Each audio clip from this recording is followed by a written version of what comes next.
know what's funny is that while this person says that Abū Hurayrah narrated 10,000 ahadith, and even though he met and became Muslim in the last 2 years of the Prophet ﷺ's life, he says it's like 7 hadith statements from the Prophet a day. Actually, 7 hadith statements from the Prophet a day is not that much if you think about it.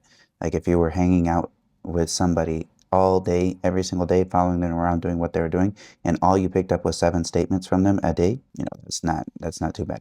Anyways, and then also trying to think that that this somehow is proof that he was lying about the Prophet. First off, there's a couple different things that someone needs to understand when you say that there's 10,000 ahadith that are mentioned, that are narrated from him. These are narrated from Abū Hurayrah, not that Abū Hurayrah is narrating 10,000 different ahadith. And the reason I would say this is because you have tons of people that come up to Abū Hurayrah and take hadith from him.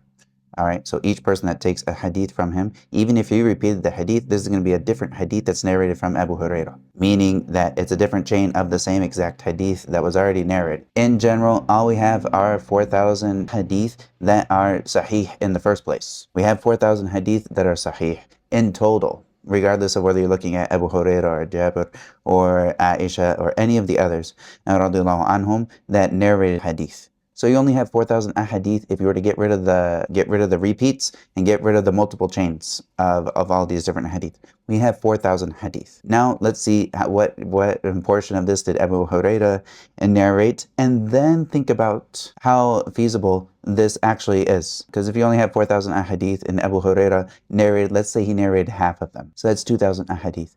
That's not really something that's super far out there for that.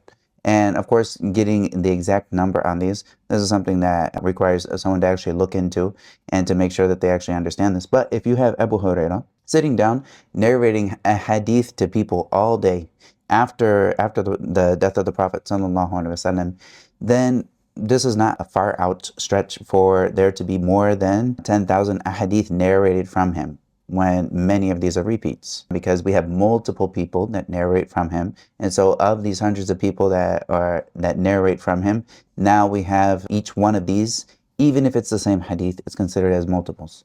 So this comes from an ignorance of people not understanding the reality of how hadiths are collected and what is the real situation of these. And of course, if you can drop Abū Hurayrah, then you dropped like a huge portion of the deen, and that's all their goal is.